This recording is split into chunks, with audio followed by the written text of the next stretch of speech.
con posgrado, entonces el doctor Sarmiento y ustedes y yo para que hagamos una reunión de posgrado. Listo, sí, señor.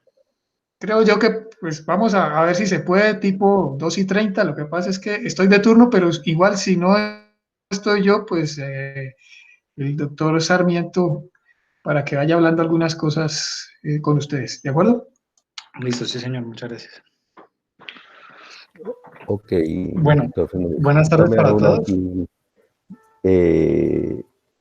Doctor Fernández, un minutico, yo le doy la bienvenida aquí.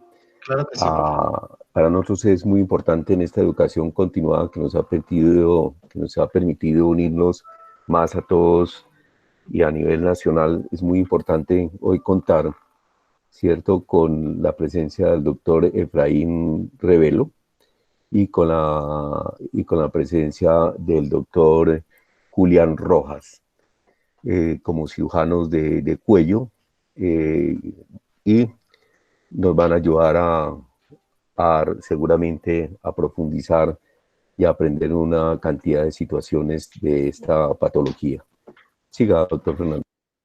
Perfecto, profe, muchas gracias. Nuevamente, hacerle la bienvenida extensa pues a exalumnos de esta academia y nuevamente por apoyar esta iniciativa por parte de los residentes de cirugía general.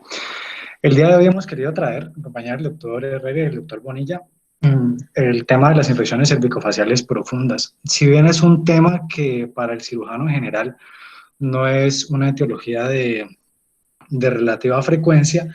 Sin embargo, consideramos que en centros en donde no hay equipos de cirugía de cabeza y cuello y no hay especialidades afines como cirugía maxilofacial o cirugía otorrino, pues nosotros como cirujanos deberíamos lograr hacer un acercamiento tanto diagnóstico como del tratamiento de estas infecciones. Esperamos que con esta charla, ¿cierto?, intentemos conocer el impacto que tienen estas infecciones, la potencial fatalidad con la que pueden terminar estas infecciones, conocer y dar algo más en relación con la anatomía funcional del cuello, que una cosa es la parte obviamente teórica, otra cosa es la parte práctica, y dejar puntos especiales en relación con el manejo inicial del estudio diagnóstico y el tratamiento. Aquí algo de la literatura que fue revisada, quise participarles estos dos journal que están en clínicas de Norteamérica de cirugía maxilofacial, de infecciones del cuello y infecciones urgentes de la cabeza y del cuello. Esto con la finalidad de que referir que la gran mayoría de la literatura encontrada, puntualmente hablando de este tema, está basada en grandes series de casos y en gran categorización de las poblaciones que sufren este tipo de infecciones. Y no encontré, ¿cierto?, al menos en la literatura, consensos o guías de manejo totalmente establecidos. Vamos a desarrollar la charla en estos puntos, ¿cierto? Inicialmente un proceso de introducción, anatomía, manejo desde la clínica, desde la etiología, aislamientos microbiológicos, terminando obviamente con el abordaje diagnóstico y de tratamiento. Las infecciones profundas del cuello ocurren en compartimientos que a mi modo de ver son virtuales, ¿cierto?, o potenciales en el cuello y que obviamente discurren un componente más interfacial. Esta definición que encontré me llama la atención, ¿cierto? Son infecciones versátiles, son infecciones que muchas veces su manifestación, su comportamiento anatómico no refieren o no manifiestan como tal la gravedad de la infección, y vemos que tienen unas complicaciones potencialmente mortales, como lo veremos a lo largo de la charla. Esta tabla a modo de resaltar, y es incluso un acta del 2012 de cirugía otorrino española, en donde fue quizás una de las grandes series de casos que encontré, 268 pacientes, y esta es la tabla que categoriza obviamente el comportamiento de esta población. De antemano en la literatura las infecciones profundas del cuello habían sido casi que particulares de la pediátrica. Aunque ellos lo refieren como un posible sesgo de selección, vemos que la patología infecciosa para la población adulta superó la población pediátrica. Y continuamos con los dos agentes etiológicos más frecuentes, que son los focos odontogénicos y las infecciones faringotonsiliares, como los dos principales agentes etiológicos. Y a destacar que cualquier tipo de alteración patológica de origen metabólico, funcional, tumoral o infeccioso, o algún tipo de compromiso inmunitario, puede hacer más frecuente la aparición y la gravedad de estas infecciones. Como ya lo referíamos, la presentación clínica es muy variable y generalmente los primeros síntomas no reflejan la gravedad de la enfermedad. El riesgo principalmente de la complicación depende de la extensión y del sitio anatómico, y es por eso que hemos querido hacer énfasis en este ítem. Las enfermedades generalmente, o las infecciones que traspasan los límites faciales y que se presentan en compartimentos de disposición vertical, como lo es el espacio parafaringeo, el retrofaringeo o el paravertebral, tienen un mayor riesgo de complicaciones que espacios que tienen una disposición más que todo horizontal, como el espacio periamigdalino, submandibular o el parotidio. Y es por eso que estos espacios anatómicos son de preponderancia para la revisión. Afortunadamente, con el advenimiento de nuevas terapias de manejo antibiótico, la disminución de estas infecciones y sus complicaciones ha ido en disminución. Sin embargo, frente al alto riesgo de fatalidad con la que se presenta en el monitoreo del manejo agresivo de esta entidad, es importante los centros de atención. La fascia, como ya obviamente es un término anatómico que conocemos, es un acúmulo de tejidos conectivos densos cuya función es separar estructuras, permitir un movimiento y obviamente la protección de los componentes anatómicos a este nivel, y más en el cuello termina siendo mucho más importante. Hablando como tal de la anatomía facial del cuello, tenemos dos compartimentos, un compartimento superficial y un compartimento profundo, que es lo que atañe esta revisión, y que a su vez se divide en tres componentes: el componente superficial, el medio y el profundo, que los iremos desarrollando a continuación.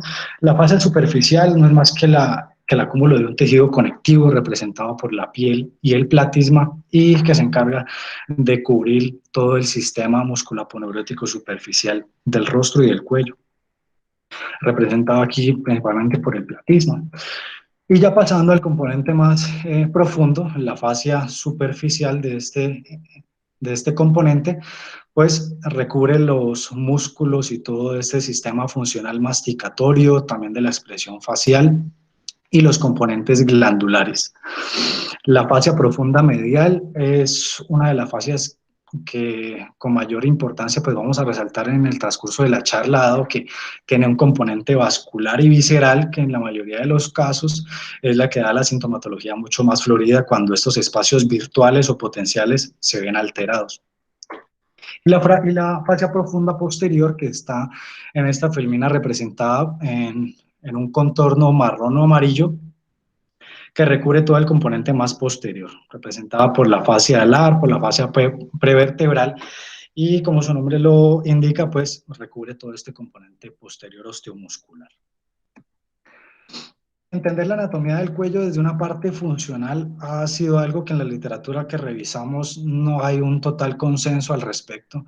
Sin embargo, en esta definición anatómica, ya desde 1938, Bronczewski y Holyoke han podido esquematizar mejor esta serie de espacios virtuales en el cuello. Tenemos un espacio 1, que es el espacio 1 y 2 son componentes más que todo superficiales, ¿cierto? El tejido celular subcutáneo. El espacio 2 más que todo representado por los músculos pretiroideos, y tres compartimientos especiales: el 3, el 3A y el 4. El 3 lo hablaremos de una forma preponderante, y es la división superficial o visceral que se presenta en los espacios tanto pretraqueales, retrofaringeos y faringeos laterales. El espacio 3A limitado al componente neurovascular de la vaina carotidia, y el espacio 4 o el espacio de peligro, que como su nombre lo indica, pues es un potencial espacio de compromiso multiorgánico secundario de infecciones que se presenten a este nivel. Entrando en materia, el espacio lateral faríngeo, de una forma usual, ha sido descrito como de forma cónica, con una base en la porción petrosa del hueso temporal y un ápice en el hueso hioides. quizás el referente anatómico más importante sea el proceso estiloideo, que determina un componente tanto anterior como posterior. Ya veremos la importancia que tiene esto dentro del desarrollo, ¿cierto?, del cuadro clínico. En esta diapositiva quise descartar es como el comportamiento topográfico que tiene, ¿cierto? Tenemos un componente mucho más medial, casi que orofaringio, tenemos un componente lateral en relación osteomuscular y glandular, y el proceso estiloideo, que determina tanto la particularidad, tanto anterior como posterior. ¿Esto con qué fin? Vemos la gran cantidad de estructuras neurovasculares que están presentes en estos espacios, y la manifestación clínica va a ser importante al modo de determinar cuál compartimento está comprometido. Vemos que si hay una alteración del componente anterior, es un paciente que puede presentarse con dolor, disfagia, trismo secundario a la irritación del bucofaringio, un estado tóxico, y al estudio de la orofaringe y de la faringe o de la cavidad oral, vemos que hay una inflamación del ángulo de la mandíbula y un abultamiento medial de la pared faríngea con francos signos de toxicidad. Sin embargo, el componente posterior no va a ser muy llamativo en esta sintomatología. El abultamiento incluso medial de la cavidad oral no se va a ver, no va a estar presente, y en la mayoría de los casos, en estadios tempranos, la hinchazón presente está detrás del arco palatofaringio, y en un examinador que no tenga una adecuada sensibilidad al respecto puede pasar desapercibido. Sin embargo, estos son pacientes que presentan mucho más tóxicos que el cuadro previo. La importancia de este espacio es que espacios como el pterigomandibular, el submandibular, el peritonsilar, drenan, ¿cierto?, la colisión a este espacio, y este espacio tiene la potencial característica de ocasionar este tipo de complicaciones, como mediastinitis y como meningitis, que ya veremos las vías de diseminación de estos focos infecciosos. El tratamiento, obviamente, cuando esté indicado, la incisión y el drenaje, hacer énfasis en este drenaje y en este abordaje extraoral, que se entiende por debajo del ángulo de la mandíbula hasta el tercio medio de la glándula submandibular, a modo de que la exposición del espacio retrofaringio y faringio lateral pueda realizarse por este medio. Vemos que el referente anatómico más importante es el vientre posterior del músculo digástrico, a modo de lograr hacer una disección de caudal acefálico y permitiendo obviamente un drenaje adecuado de las colisiones a este nivel. El abordaje intraoral, cuando sea indicado, se realiza una hendición vertical en el rafe pterigomandibular, se realiza una disección Roma a modo de cuidar obviamente las fibras tanto vasculares como nerviosas del nervio facial y de la arteria facial a este nivel, y dividir de forma Roma pues los referentes anatómicos, que en este momento sería el constrictor lateral. Pasando al espacio retrofaringio, vemos que a partir de este espacio, ¿cierto?, tenemos que tener una extensión cefalocaudal importante que va desde la base del cráneo hasta el mediastino. Aquí están una serie de referentes anatómicos, sin embargo, representado por colores, el espacio retrofaringio está como amarillo, pero he querido esquematizarlo con estas líneas dado que vemos que la evolución de cualquier foco séptico, tanto en el espacio sublingual, submentoniano, submaxilar e incluso lateral faríngeo, que fue el espacio que vimos previamente, pueden drenar a este espacio, siendo este como una evolución natural de los procesos abscedativos a este nivel, y tener una comunicación mucho más estrecha con el espacio de peligro. La evolución clínica de estas infecciones a este nivel, la literatura es enfática en que la mayoría de los casos se presentaban en población pediátrica. Sin embargo, en los adultos tienen una manifestación clínica como un absceso frío. Son pacientes más que todo con molestias funcionales, pero sin un franco estado de toxemia hasta que el cuadro clínico no avanza en cuanto a su cronología. Los pacientes pueden presentar odinofagia, disfagia, dificultad para manejar las secreciones y un signo casi que patognomónico, que es la voz de papa caliente a la inspección clínica. ¿Qué contiene? La mayoría de los tejidos conectivos cerebrales, ganglios linfáticos que drenan al anillo de Waldeyer. La importancia de este espacio, una vez ya definida más que todo el comportamiento anatómico que tiene, es que nuevamente tenemos una estrecha relación con el espacio de peligro, con el espacio prevertebral y un mayor riesgo de desarrollar complicaciones tipo mediastinitis. En cuanto a la incisión y el manejo quirúrgico de las colisiones presentes en este espacio, pues ya vemos que una incisión submandibular, como la previamente descrita, o una cervicotomía anterior reglada con extensión tanto cefálica como caudal, debería ser la indicada para el drenaje de este absceso, asegurando que se debe pasar por el espacio lateral faríngeo. De indicar un abordaje intraoral, debería hacerse en relación con la UL mucho más posterior para lograr acceder a este componente anatómico. Y el espacio peritonsilar, como ustedes lo vieron en algunas de las tablas previas, es un espacio que con mayor frecuencia se presenta en los adultos. Obviamente contiene una caja de tejido conectivo laxo en relación con la amígdala palatina y el constrictor superior lateral. Generalmente el comportamiento clínico son infecciones asociadas a faringitis que salen del periodo de resolución usual de 3 a 7 días en un paciente que se presenta con toxemia, con dolor severo, con ortalgia referida, que también es uno de los signos patognomónicos de infección en este espacio. Si bien es un espacio que está descrito como de una disposición horizontal, tiene la particularidad, ¿cierto?, de poder extenderse hasta los planos interfaciales y producir complicaciones, incluso tipo mediastinitis o trombosis del seno cavernoso. El espacio carotidio es el espacio 3A previamente que habíamos hablado al respecto. Se extiende desde el agujero yugular hasta el canal carotidio. Contiene tanto elementos vasculares como neurovasculares.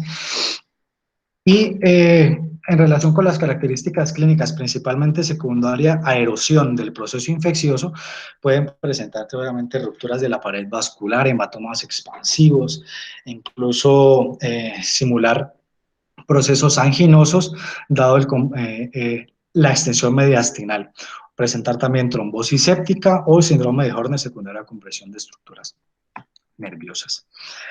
Y el espacio de peligro, que es algo que hemos hecho énfasis previamente. ¿Por qué de peligro? Bueno, es el borde inferior que se continúa con el mediastino posterior. Y aquí la importancia de las relaciones anatómicas, tanto neurovasculares como viscerales, con las que cuenta este espacio. Hay mucho más riesgo de presentar erosiones de vasos sanguíneos, de las vías aéreas superiores e inferiores y del tracto digestivo, asegurando un mayor compromiso multiorgánico en el paciente. Afecciones a este nivel pueden presentar severa disnea, dolor, a la radiografía de tórax un mediastino ensanchado y dependiendo del compromiso de la cavidad pleural debería indicarse un manejo reglado, una intervención quirúrgica por toracotomía anterolateral. Puntualmente hablando del aislamiento microbiológico en esta patología, hasta antes del advenimiento de la nueva era del régimen antibiótico, el Staphylococcus aureus casi que era el principal agente etiológico aislado. Sin embargo, posterior obviamente a este avance en los antimicrobianos, los aerobios estreptocóxicos e incluso especies no estreptocóxicas que sean anaerobios han sido la flora bacteriana más frecuentemente aislada en estos pacientes. Puntualmente hablando de los focos odontogénicos, las especies del estreptococo alfa no hemolítico son más aisladas y las infecciones de origen faríngeo tienen cepas hemolíticas del grupo A como más comúnmente aisladas. Y algo que encontré en la literatura es que el anaerobio como la Echinella corrodens es una de las especies bacterianas más frecuentemente aisladas en pacientes con algún grado de inmunocompromiso previamente establecido. En relación con el diagnóstico de imagen, bueno, el diagnóstico de imagen ha sido algo que también ha estado con en relativo estudio, ¿cierto? Pero en el abordaje de estas infecciones de esos espacios profundos cervicales, las imágenes, y he querido resaltar esto, confirman su sospecha diagnóstica, define obviamente la extensión del síndrome, identifica complicaciones y quizás uno de los puntos más importantes es definir las características de celulitis versus abscesos, que obviamente para todos no es ajeno, ¿cierto?, que define el abordaje quirúrgico o no. y obviamente también sirve como monitoría de la progresión de la infección. Esto en este estudio pues casi que es clásico en relación con la radiología de las infecciones a este nivel. Entonces contamos con rayos X de tórax, rayos X laterales cervicales, la ultrasonografía, eh, el estudio, ¿cierto?, por tomografía abdominal, perdón, por tomografía cervical y torácica, y el estudio por resonancia magnética nuclear. Los rayos X de tórax casi que nos servirían para definir complicaciones a este nivel, abscesos pulmonares, infusión pleural, ensanchamientos del mediastino que nos pudiesen enfocar a complicaciones a este nivel. Y empezando de lo menos a lo más, bueno, tenemos la radiografía cervical lateral, que en la mayoría de los centros de atención inicial a veces no cuenta con una muy buena técnica de toma. Sin embargo, desde la parte práctica, nosotros a la interpretación de esta radiografía lateral cervical deberíamos marcar los referentes osteomusculares, principalmente los óseos, C1, C3 y C7. ¿Esto con qué finalidad? Y se los voy a esquematizar un poco más adelante. Y es en que, frente al aumento en la distancia de los cuerpos vertebrales, rectificación de la cervical o pérdida, perdón, de la lordosis cervical, pues deberíamos empezar a pensar de que puede haber un proceso absedativo o infeccioso a este nivel. La distancia usual, ¿cierto?, suele ser de aproximadamente de 7 milímetros a nivel de C2, y es por eso la importancia de marcar estos referentes óseos. Y a nivel de C6, la distancia normal puede ser aproximadamente 22 milímetros. Obviamente, esto en asocio a presencia de gas, edema de tejidos y como lo vemos en esta radiografía, un desplazamiento de las estructuras viscerales en esta proyección radiológica. El estudio por ultrasonografía probablemente su rendimiento sea en relación con las colecciones mucho más superficiales, ¿cierto? A modo de definir procesos más profundos, pues su sensibilidad es sumamente limitada. Y es por eso que la escanografía casi que se ha vuelto el gold estándar del diagnóstico imagenológico de estas infecciones, permitiendo obviamente incluso un abordaje preoperatorio mucho más seguro, y obviamente el seguimiento de estos pacientes de una forma mucho más fidedigna. El estudio por resonancia magnética, dado la cercanía de estructuras viscerales, neurovasculares, musculares y también grasa, pues podría ser mucho más difícil la interpretación de los hallazgos imagenológicos. También es un estudio que en este también artículo clásico del 2010 lo refiere como un estudio de mayor tiempo en un paciente con cierto tipo de molestia en su vía aérea, en donde los hallazgos, como ya lo había referido, pues son de mucho más difícil interpretación.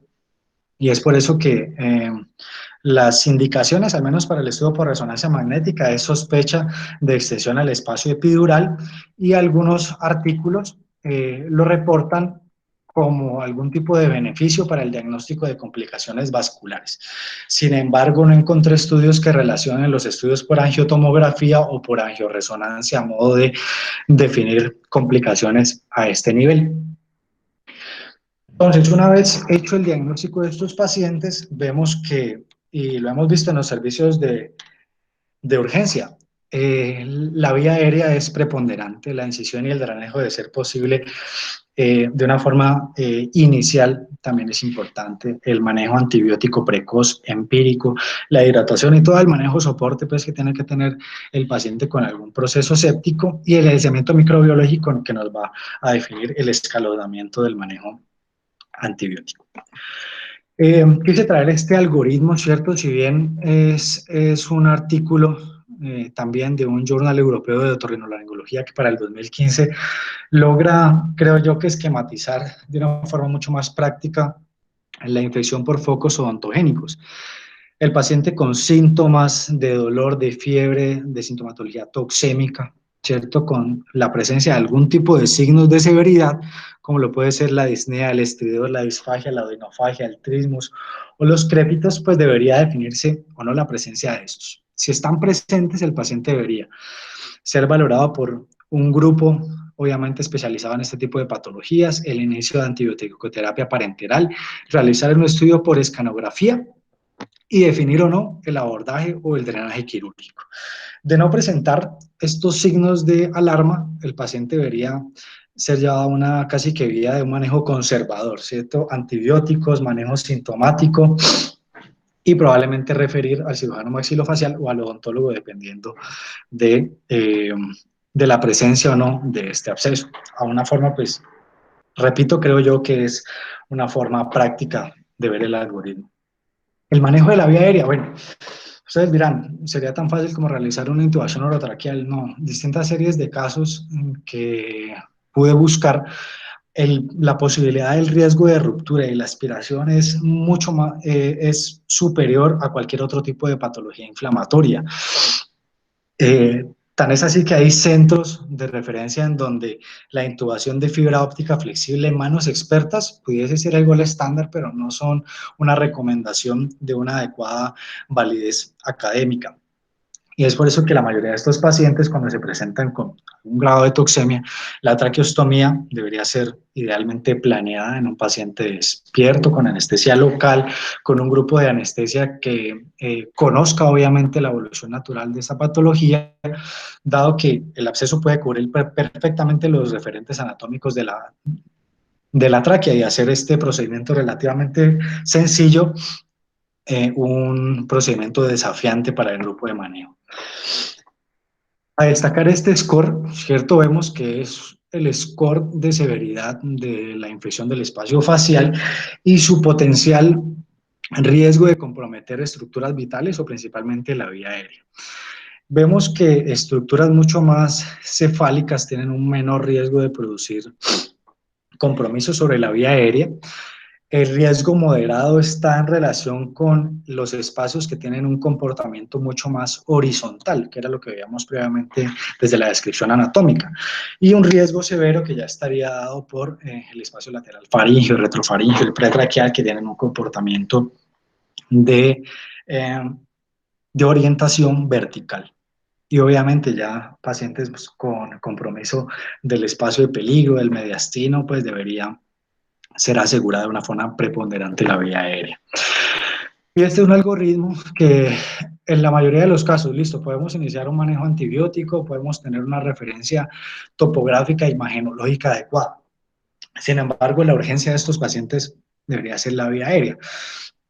Entonces, tenemos que si el paciente tiene una elevación del piso de la boca, si tiene trismus, si tiene una apertura oral comprometida, menos de 20 milímetros, deberíamos decidir si en ese momento el paciente tiene una vía aérea emergente o no tiene una vía aérea emergente. En el caso de presentar la emergencia sobre la vía aérea, nosotros como grupo de manejo inicial deberíamos indicar si por una laringoscopia estándar simple podríamos visualizar las cuerdas bucales.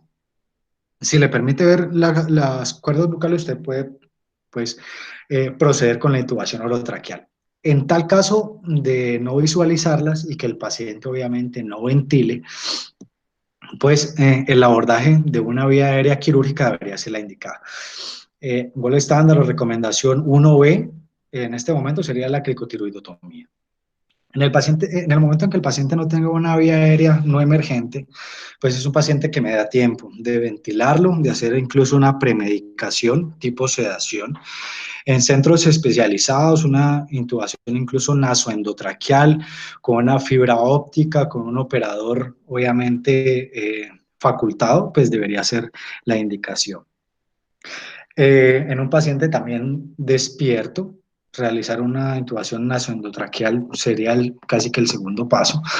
Y incluso también algunas pues, medidas más que todo anestésicas de una sedación retrógrada podían asegurar la permeabilidad de esta vía aérea. En tal caso de no lograr cualquiera de estas pautas de manejo, pues la vía quirúrgica debería ser realizada de una forma inicial.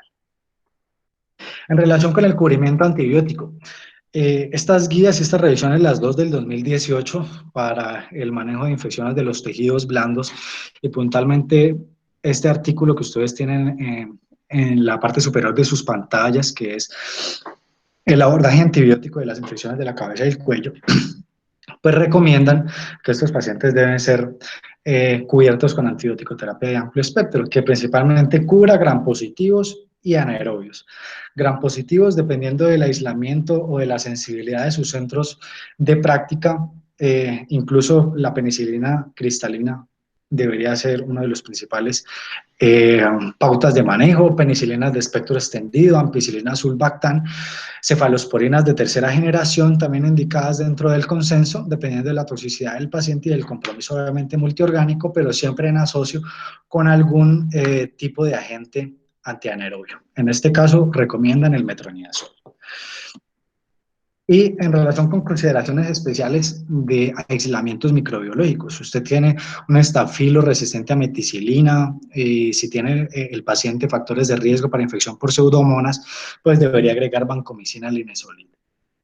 Y en lo referente al tiempo de duración del manejo antibiótico, bueno, ellos refieren que la terapia parenteral debería estar indicada hasta que el paciente se muestre afebril con una clara mejoría de la sintomatología dentro de las 48 horas de iniciado el manejo y posteriormente hacer la transición a la antibiótico-terapia oral. Ellos refieren un espectro extendido, un manejo extendido hasta 2 a 3 semanas. ¿Esto con qué fin? A modo de limitar las complicaciones que puedan presentar a estos pacientes. Pero obviamente todo determinará es el contexto clínico del paciente y la evolución que tenga dentro de la hospitalización clínica. Y las complicaciones, que es algo que debemos evitar llegar. Pero entonces he querido, casi que limitarlas en estos ítems: la angina de Ludwig, la trombosis tanto arterial o venosa, secundaria a erosión arterial, la fascitis necrotizante, la mediastinitis o incluso la pericarditis y procesos de efusión pleural complejos como es el empiema. Puntualmente hablando de la angina de Ludwig, ya para terminar, es la celulitis necrotizante no supurante, aguda, que involucra de una forma bilateral los espacios submandibulares y sublinguales. La mortalidad hasta antes de la era de los nuevos antibióticos era hasta del 50%, obviamente esto antes de la era antibiótica. Ahora podríamos ir hasta de un 5 a 10%, sin embargo en pacientes que son tomados de una forma precoz en cuanto hacia diagnóstico. Y obviamente esto es algo que hemos visto dentro de la historia, y es que esta patología sin manejo tiene casi que una mortalidad hasta del 100%. Principalmente su origen de focos odontogénicos, segundo y tercer molar. Sin embargo, tenemos cualquier otro tipo de patologías asociadas: cioloadenitis, peritonsilitis, fracturas abiertas con contaminación, epiglotitis, traumatismos en los procesos de intervención de la vía aérea superior, tipo intubación orotraqueal, broncoscopia, e incluso infecciones del tracto respiratorio superior pudiesen producir angina de Ludwig. Esto solamente para determinar el abordaje quirúrgico de los dos espacios submandibulares y sublinguales, asegurando obviamente los drenajes a posterior del drenaje. La trombosis del seno cavernoso es una entidad que, aunque no es relativamente frecuente, pero cuando se presenta tiene altos riesgos de morbimortalidad asociada. El espacio del seno cavernoso es un espacio situado en la fosa craneal media, a cada lado del hueso esfenoidal. Son senos que pueden tener perfectamente una extensión de largo hasta de 2 centímetros y una extensión de amplio hasta de 1 centímetro. Sin embargo, la trombosis de esta, y he querido traer esta diapositiva a modo de esquematizar, que las vías de diseminación, como lo veremos en la próxima diapositiva, pueden ser del plexo pterigoideo, de las venas eftálmicas superiores, y esto obviamente hacer una diseminación del foco infeccioso hacia el sistema nervioso central. Y tenemos obviamente el área de período facial. No con relativa frecuencia vemos que pacientes con infecciones en este triángulo producen compromisos del sistema nervioso central, dado que el componente venoso a este nivel tiene una comunicación reversible, ya que no poseen una válvula. La propagación de la infección puede provocar la trombosis del seno, como ya lo refería, y por las vías que ya hemos mencionado, principalmente la vena oftálmica superior, las venas faciales profundas y las venas iniciales. De presentarse clínicamente, el paciente francamente escéptico, de presentar delirios nos debe hacer pensar en que el paciente pueda tener un proceso de meningitis asociada, de presentar obstrucción venosa, el edema de la parte facial, hemorragias retinianas al fondo de ojo, aquí la importancia de hacer un fondo de ojo, y la pérdida rápida o progresiva de la agudeza visual hasta dentro de 48 horas de los dos ojos debería orientarnos a esta etiología diagnóstica. Y el compromiso del sistema nervioso central, dado por tanto el compromiso de las meninges como el compromiso principalmente de los pares craneales que están en relación con el movimiento de los ojos. El tercer PAL, ptosis, dilatación de la pupila, alteraciones principalmente en la aducción, en la abducción del ojo, y una completa oftalmoplejía asociada a una pérdida de la visión nos debería orientar a este diagnóstico.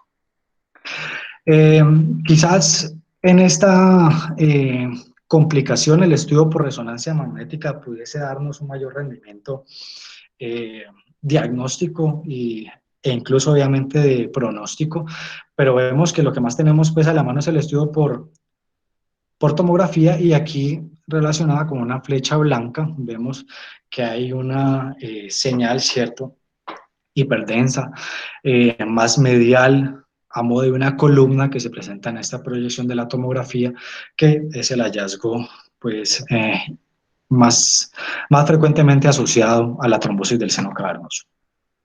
El pronóstico hasta antes del manejo antibiótico también hasta del 100% de mortalidad. Normalmente estos pacientes morían por complicaciones de su meningitis.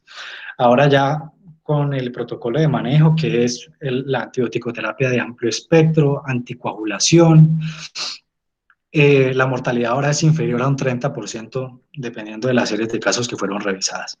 Sin embargo, la morbilidad sigue siendo alta, hasta un 50% de esos pacientes pueden terminar con déficit nerviosos, principalmente de los pares craneales y del deterioro de la agudeza visual.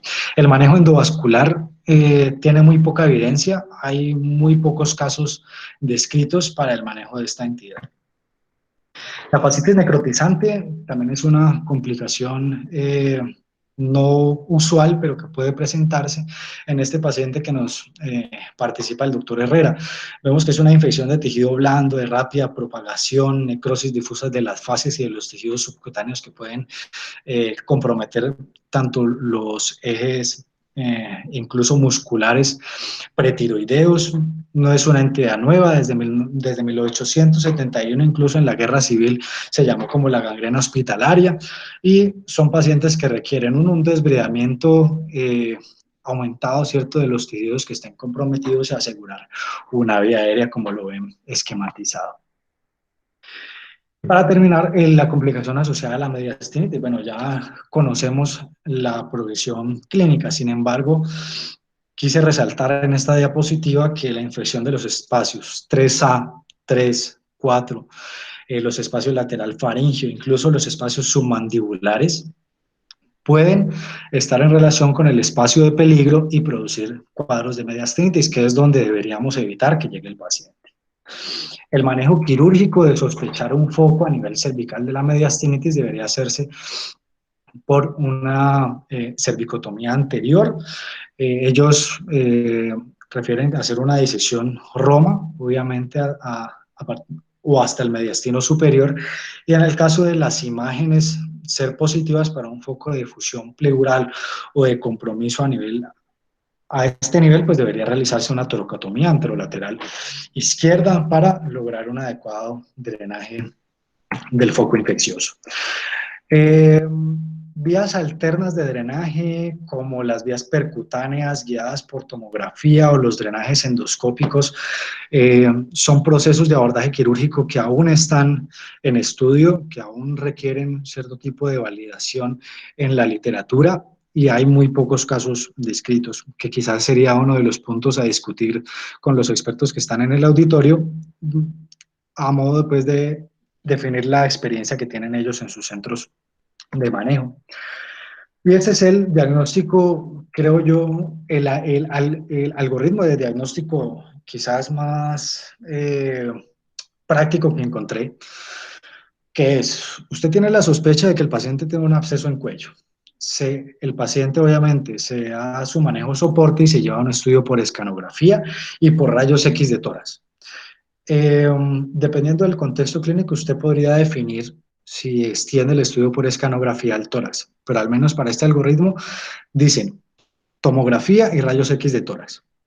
Si hay una colección solamente a nivel del cuello, definir un abordaje quirúrgico, el drenaje, dar manejo antibiótico y hacer un seguimiento radiológico. En el caso en que aparte del absceso en cuello, usted tuviese un proceso de fusión pleural y aquí toma importancia el estado clínico del paciente. Si es un paciente con un compromiso clínico pues severo, debería ser llevado de entrada a un drenaje en asocio a una toracotomía anterolateral. Si hay signos de mediastinitis también, poner un drenaje obviamente quirúrgico convencional.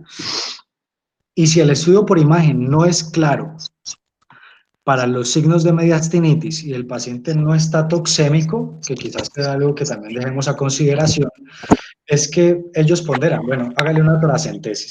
Si es un empiema, usted debería llevar al paciente a un drenaje quirúrgico convencional, al menos con un tubo de tórax. O sea, hacer el drenaje del absceso en cuello, dejar un tubo de tórax y observar al paciente durante 24 a 48 horas. Si el paciente tiene un deterioro clínico, llevar un abordaje por toracotomía anterolateral y en el caso de que no tenga un empiema, al estudio por toracentesis, solamente hacer el drenaje del absceso en cuello y permitir un manejo antibiótico y un seguimiento radiológico ajustado a las posibilidades de su centro de diagnóstico. Entonces, como vemos, es un tema que creo que aún tiene mucha tela por cortar y eso es lo que le traemos el día de hoy. A modo de concluir, es importante conocer el potencial mortalidad de estos cuadros infecciosos, la importancia del conocimiento anatómico, de los planos interfaciales del cuello es quizás el beneficio que tiene el paciente desde el abordaje clínico. La tomografía computarizada es la modalidad de imagen elegida y casi que el gol estándar. Y el tratamiento de las infecciones de cuello obviamente obliga a protocolos de antibioticoterapia ajustada a sensibilidad y contar con un grupo experto, ¿cierto?, de manejo, como lo es cirugía de cabeza y cuello, cirugía otorrino o cirugía maxilofacial en los centros en donde estas especialidades estén disponibles. Eso es lo que les traía. Doy el paso al doctor Bonilla y al doctor Herrera. Roger, ¿tienes alguna pregunta? No, profe, excelente. Felicitar al residente por la excelente charla y lo dejo todo ya en tus manos, profe, con su experiencia. Bueno, lo primero es darle la bienvenida a nuestros alumnos y cirujanos de cabeza y cuello, el doctor Efraín Revelo y al doctor Julián Rojas en su formación. No sé si de pronto haya llegado el doctor Carlos Simón Duque y nos está acompañando hoy también el doctor, el maxilofacial, el doctor Garzón. Entonces, creo que no, yo creo que todo se revisó. Voy a hacer compartir ciertas experiencias, intercambiarlas. Y entonces, basándonos en la primera causa, que son las infecciones periodontales, y que las infecciones cervicofaciales profundas se caracterizan por afectar los espacios potencialmente del cuello, como lo dijo el doctor Fernández, con un alto riesgo de continuidad hacia el mediastino o a la base del cráneo y provocan gran repercusión local y sistémica. La primera pregunta es para el doctor Garzón. De su experiencia, o usted, ¿cuál es lo que le afana en determinado momento cuando usted enfoca al paciente con estas infecciones periapicales? ¿Cuáles son los dientes sí, que afanan más para alcanzar estos espacios? Por favor, les coloca la zona de peligro, por favor. Sí, señor. Profe, ¿me escucha? Hola, profe, ¿me estás escuchando? Sí. Lo que pasa es que con la evolución de las situaciones, inicialmente el odontólogo refería los dientes incisivos inferiores mandibulares y las exodoncias de segundos y terceros molares inferiores. Pero desafortunadamente con la evolución hacia la estética no reglamentada. Hay odontólogos que están haciendo lipólisis de papada, hay odontólogos que están haciendo liposucción de cuellos, hay odontólogos que están haciendo implantes a nivel mandibular y elevaciones de seno maxilar sin tener ningún tipo de entrenamiento. Ya se salió de contexto absolutamente todo. Antes decían que los abscesos faciales estaban originados a infecciones odontogénicas. Actualmente yo he visto pacientes con infecciones cervicales de origen estético, no controlado, aplicando sustancias para hacer lipólisis de papada. ¿Cuál es el inconveniente de todo esto? Porque si nosotros no lo sabemos manejar, el odontólogo general comienza a hacer un manejo con amoxicilina vía oral, y cuando llegamos hemos visto ya 2 pacientes que han terminado en la unidad de cuidados intensivos en el Hospital San José con mediastinitis, producto de infecciones odontogénicas, entre comillas, y muchas de ellas no son odontogénicas, pueden ser por implantes dentales, pueden ser por infecciones o pueden ser por infiltración de sustancias para lipólisis de cuello. Gracias, doctor Garzón. La segunda pregunta es para el doctor Julián Rojas. Doctor Rojas, ya vimos que una de las principales situaciones es poder uno identificar el riesgo, ese riesgo de la fasciitis, que es el que de pronto más nos conlleva la morbimortalidad de ese paciente. ¿Cuáles son esos ítems que nos aconsejaría usted como especialista de cabeza y cuello, doctor Julián? Hola, profe, buenas tardes. Entiendo que la pregunta es sobre los condicionantes del riesgo. Voy a tratar de ser específico. El doctor Daniel, en el algoritmo que nos pone, el del artículo de los franceses, Alotavi, nos hace una clasificación de cómo nosotros sabemos cuáles esos pacientes con unos signos de severidad al examen físico. Esos signos de severidad son disnea, esteroidea, disfagia, odinofagia, trismo o crepe. A partir de ahí hacemos una clasificación inicial de riesgo que es muy útil. Además de esto, hay unas condiciones per se de los pacientes que nos hacen pensar que esos pacientes tengan no solo más riesgo de que el espacio completo esté comprometido, sino que haya diseminación interespacial. Y estos aparecen como, hay varios artículos en el que nos comparan. Uno de estos es ser mayor de 55 años, ser hombre y tener más de un espacio involucrado radiológicamente. Si hay presencia de angina de Lubin, ya esto condiciona factor de riesgo de mortalidad sobre la condición per se, y condiciones preexistentes como diabetes, hipertensión e inmunosupresiones, por ejemplo, HIV. Doctor Julián, ¿cuándo indicaría usted una traqueostomía en un paciente de estos? Yo pienso, profe, que para el cirujano general, en el momento en el que Daniel expresó algo muy importante, y es que muchas veces intentar abordar la vía aérea de algunos pacientes es demasiado riesgoso por el riesgo de ruptura hacia la vía aérea de lesiones en el espacio parafaríngeo. En estos casos, en manos expertas, como es de un cirujano general que hace frecuentemente traqueostomías en su práctica diaria, y si la vía aérea es de fácil acceso, no está desplazada y él considera que puede acceder, es preferible hacer una traqueostomía, abordar la vía aérea y no presentar una complicación a partir de aquí. En todas las situaciones en las que haya compromiso de la vía aérea y esta no pueda ser asegurada de manera no invasiva, pues una traqueostomía será la indicación. No es frecuente y no está indicado la realización de cricotirotomía en manos expertas.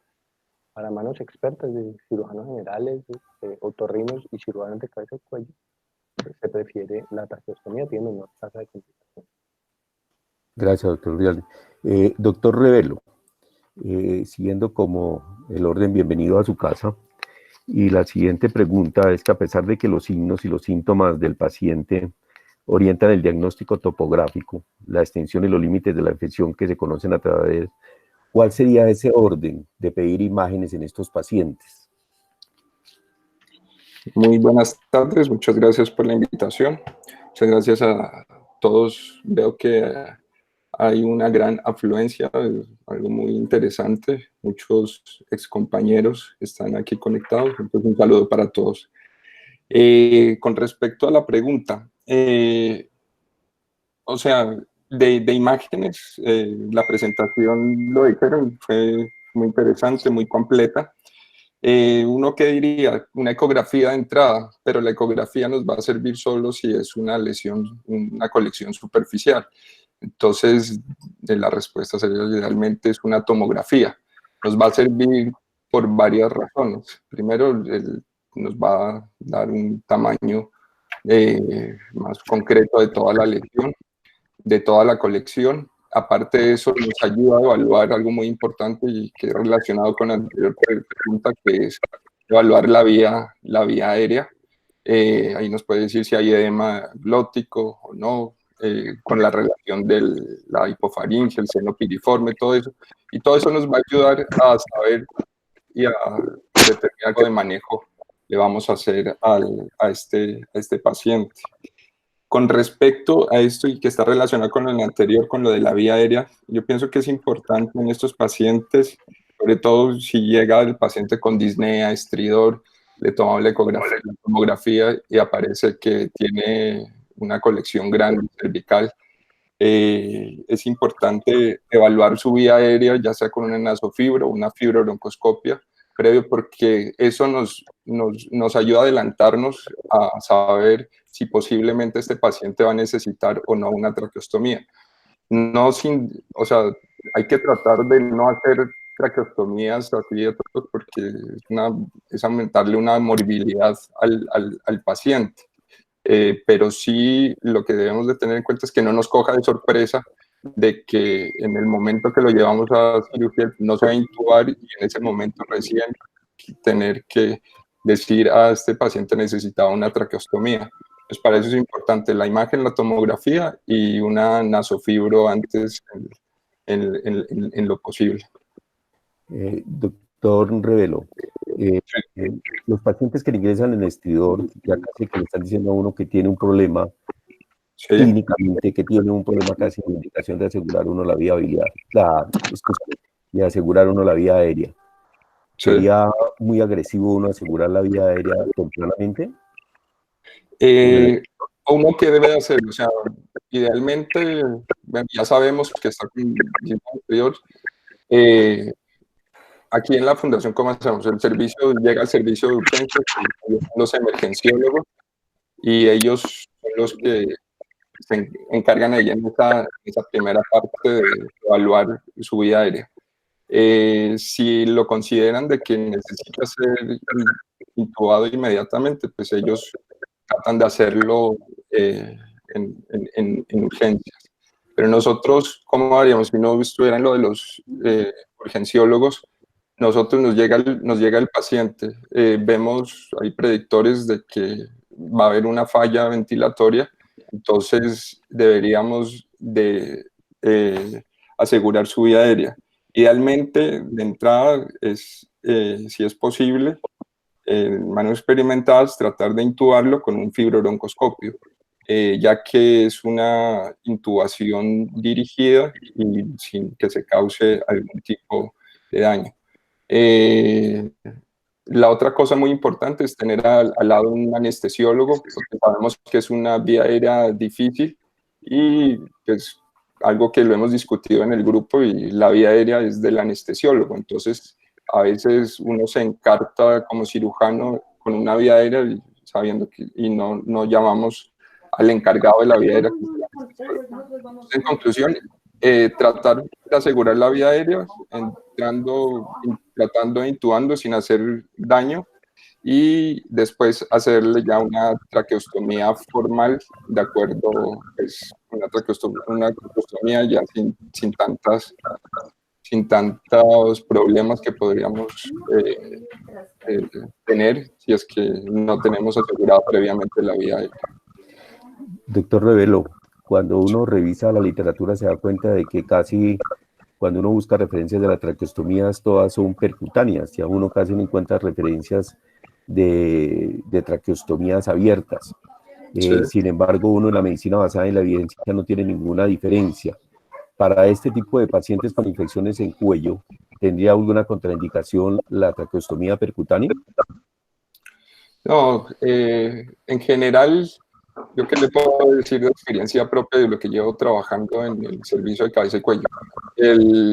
Nosotros, como cirujanos de cabeza y cuello, las hacemos casi un 90%, las hacemos abiertas, haciéndole una pexia, dejándoles a todas haciéndole una pexia. Esto es por lo que trabajamos más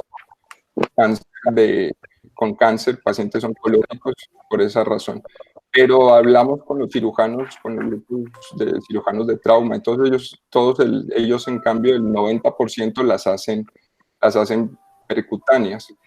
¿Qué problemas hemos visto a veces con las percutáneas? Pues los que hacemos traqueostomías abiertas, vemos que tenemos que pasar muchas veces por la glándula tiroides, por el istmo, y al pasar por ahí a ciegas, pues siempre te da sangrando, pero es un sangrado que se va a autolimitar muy pocas veces, a veces continúa sangrando. Entonces, y toca hacer algo abierto para parar ese sangrado. Entonces, en conclusión, yo diría que no hay algo como para decirle si se hace de esta o de otra forma, ¿no? O sea, se puede hacer de las dos formas. El doctor Mesa, si está en el auditorio, ¿con qué frecuencia usted tiene que abordar pacientes con tumores necrosados, abscedados, y qué le hace? ¿Cuál es su conducta? Profe, pues buenas tardes para todos, buenas tardes Julián Rojas, buenas tardes Andrés Revelo, qué gusto volverlo a escuchar después de tanto tiempo. Profe, pues para hablar dos cosas. Primero, creo yo, complementando un poquito de lo que es la traqueostomía en este tipo de pacientes, profe, y ahí voy a hablar también de lo de los tumores que usted me está hablando. Yo creo que este tipo de pacientes siempre debe ingresar en lo posible con una imagen, y la imagen debe ser una tomografía, profe.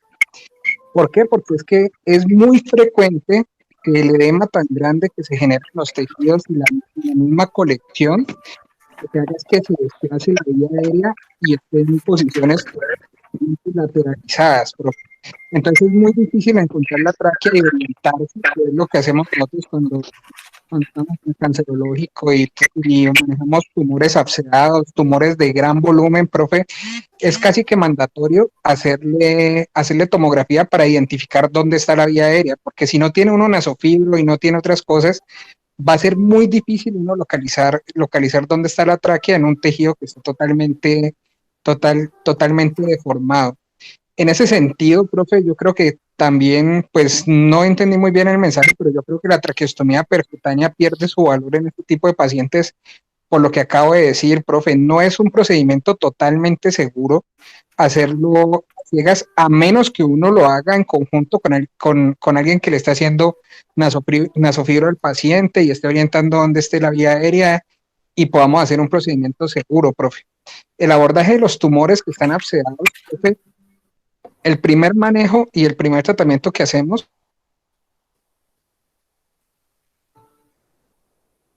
si no hay una colección grande que genere todo lo que han hablado nuestros, pues el manejo es netamente antibiótico, el manejo es darle el soporte al paciente, pero ya cuando tenemos tumores grandes, abscedados y que están generando algún tipo de presión o compresión en la vía aérea, hay que llevarlos a cirugía y tratar de hacer un drenaje lo más profundo y lo más concreto posible para poder asegurar la vía aérea del paciente y poder manejar todo esto que genera en el paciente.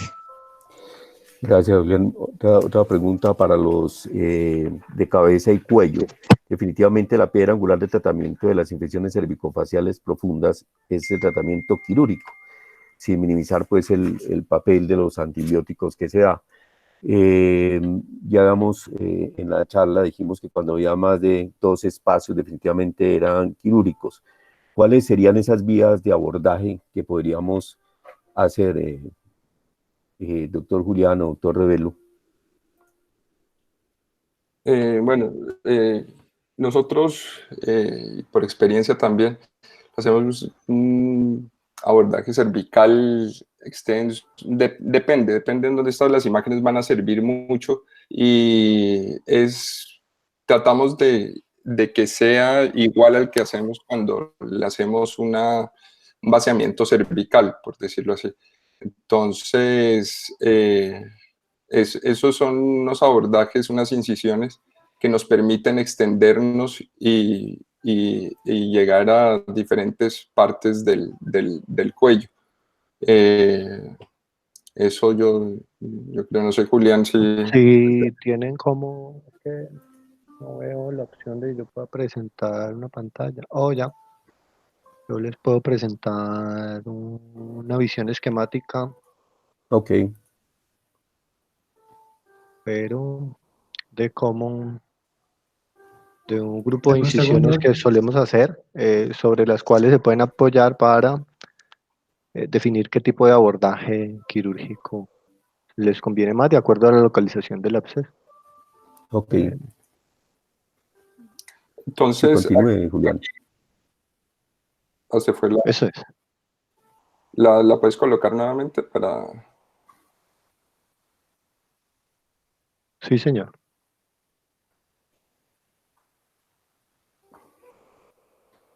¿Las transorales las emplean en algún momento? Eh, Casi no, a excepción de que veamos que es un absceso periamigdalino, que se encuentra algo ahí muy localizado, se hace ahí transoral. Pero ¿Y las retrofaringias?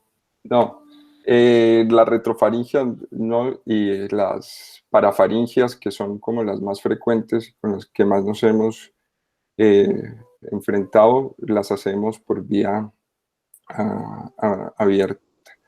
Aquí está, si vamos a este segundo cuadro, el que está más grande, bueno, tenemos la de Blair, Bailey y la de Lahey.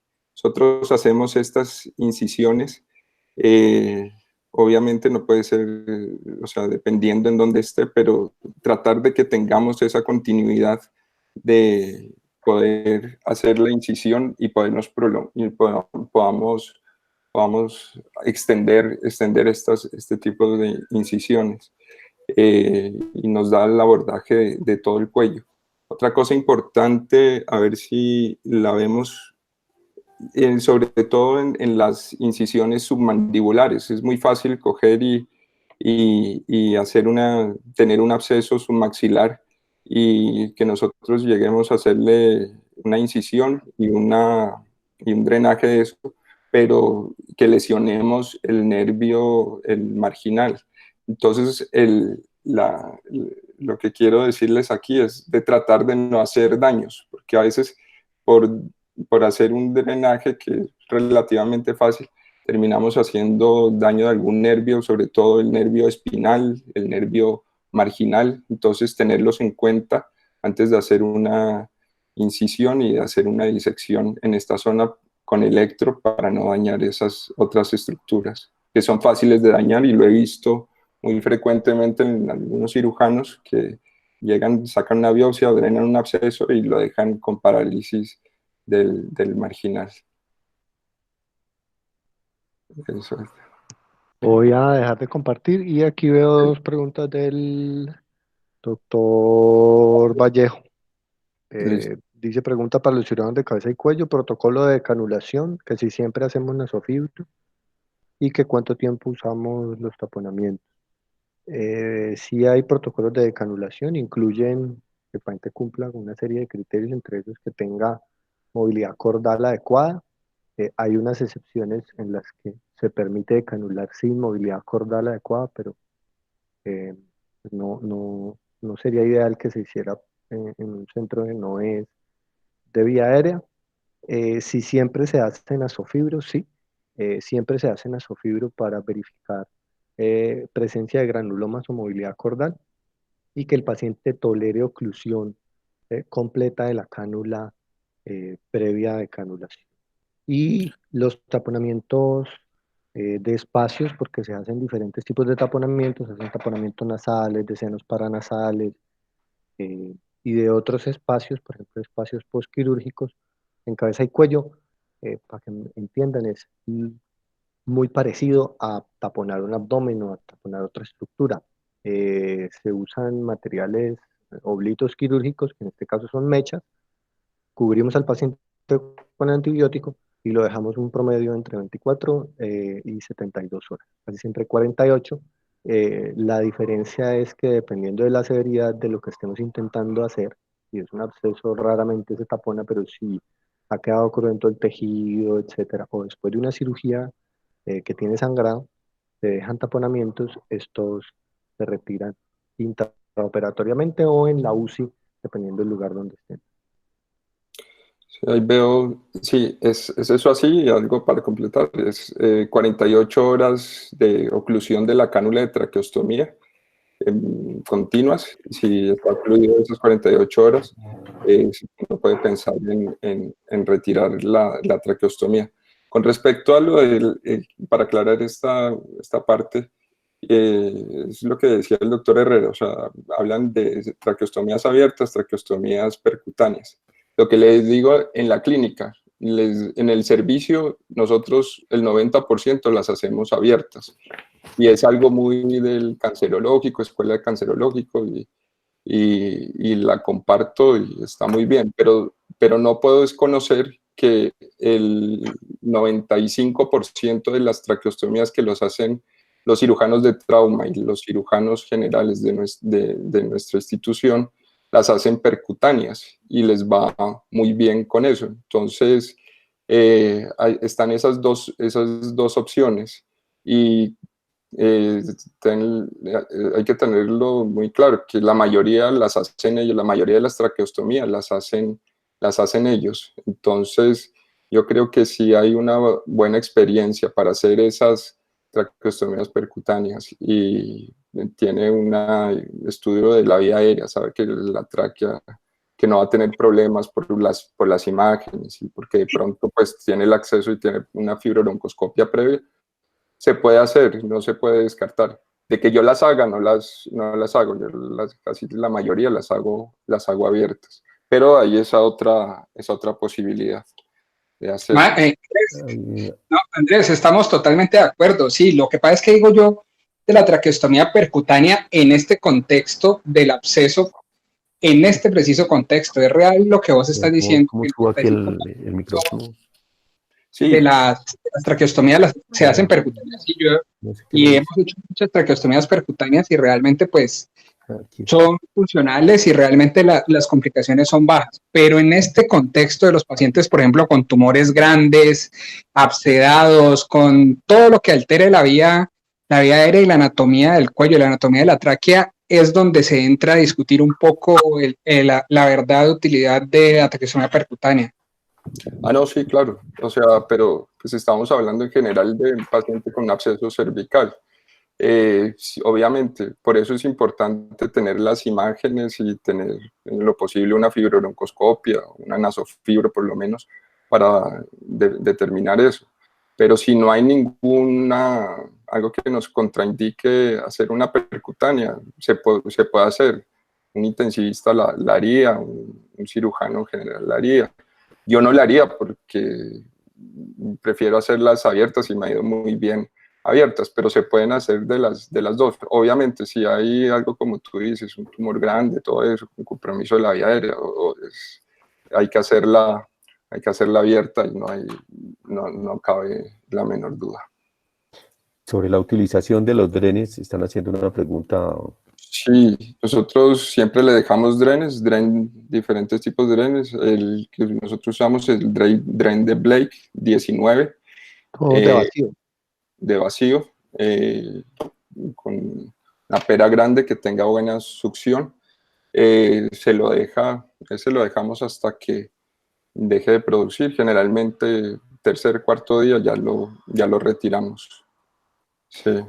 Doctor Fernández, nuevamente sobre los antibióticos empíricos, ¿podría usted repetir cuáles son los antibióticos empíricos que se utilizan?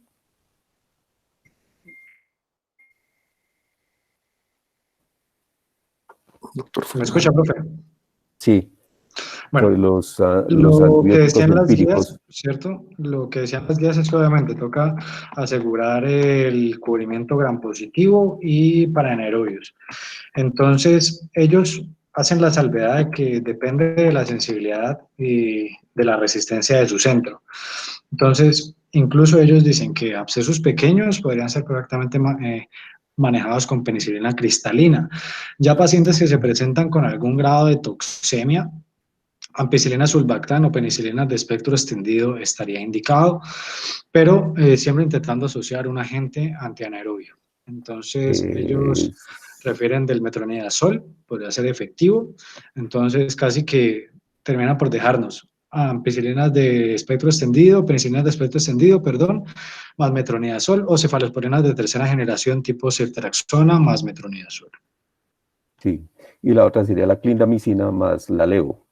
Sí, señor. La ampicilina, esto. Eso para los pacientes inmunocompetentes con una probable fuente otogénica, hecho del oído de la mastoides, se sugiere que tengan otro régimen de actividad, sobre todo con los estreptococos, ¿cierto? Entonces es muy importante para estos pacientes con inmunosupresión. Otros regímenes empíricos pueden incluir el cefepime, más el metronidazol o la piperacilina de 4.5 cada 6 horas, o el imipemecilastina, ¿no? O meropen cada 8 horas, ¿no? ¿Hay alguna, doctor Vallejo, usted tiene alguna sugerencia de esos antibióticos?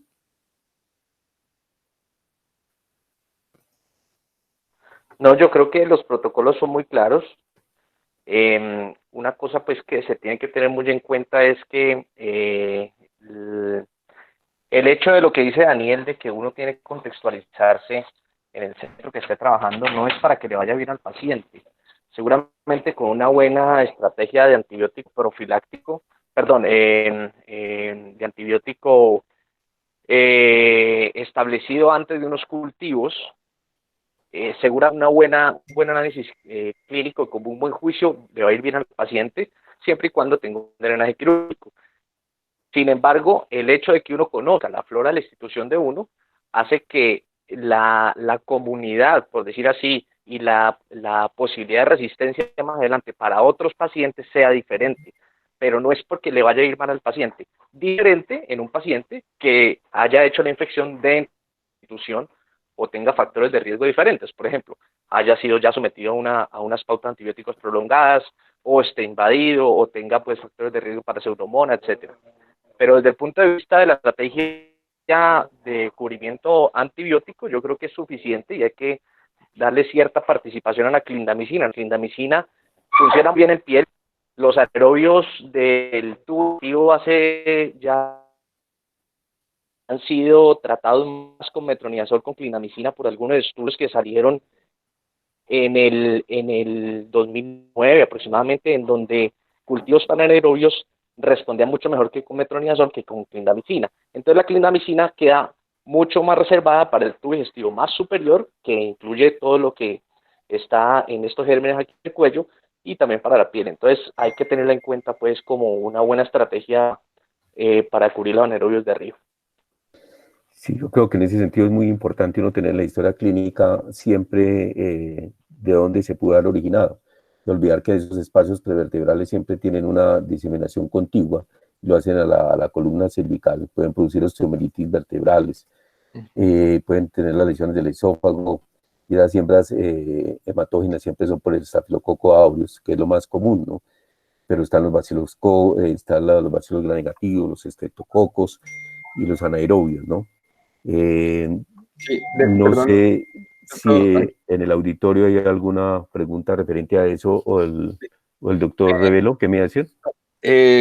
aprovechar de que, que estamos con el doctor Julián Rojas, que hace poco revisó ese tema de antibióticos y en cabeza y cuello y de pronto tiene algo para aportarnos. Sí, señor. Sí. ¿Hay alguna pequeña diferencia en opiniones? Lo que yo pienso, pero esto ya es una cosa personal, es que uno debe conocer la flora típica y los patrones de resistencia de su institución. En eso concluyen la mayoría de los estudios. Por ejemplo, cuando se trata de tumores, claramente parece que a los pacientes cuando se les agrega clindamicina al tratamiento no les va tan bien.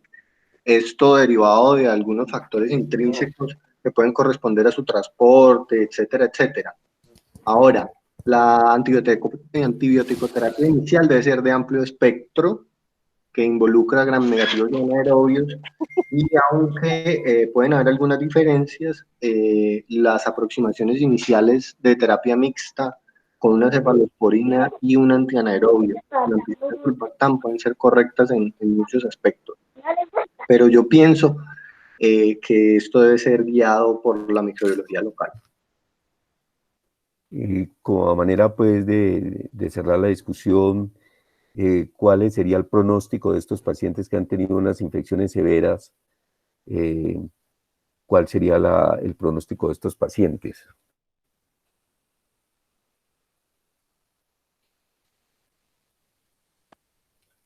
Generalmente, pues, lo que hemos visto les va bien a estos pacientes siempre y cuando se les haga todo el manejo como se vio en esta revisión y lo que se ha hablado. El buen drenaje quirúrgico, su antibiótico, ya después obviamente con el resultado del antibiograma, ahí se va a dar el manejo ideal para estos pacientes. Lo que he visto generalmente les va bien, a excepción de algunos en los cuales ya entra hacia el mediastino y se produce mediastinitis o hay el compromiso de algún órgano vital, pero afortunadamente son muy pocos. Esos pacientes cuando entran ya con mediastinitis, lo que uno ve generalmente quedan 10 días en una unidad de cuidados intensivos con manejo antibiótico, inotrópico, una cantidad de cosas, pero afortunadamente pues son muy pocos, a la mayoría les va bien. Lo que tengo para decir. No sé si esas son como las conductas que nosotros manejamos. No sé si en el auditorio hay alguien que haya tenido experiencia manejando estos pacientes con infecciones cervicomediastinales con irrigación. No sé, doctor Vallejo, ¿usted tenía como algo de experiencia con eso? ¿Me quiere comentar algo? Pues, profe, hemos manejado algunos casos, ¿cierto?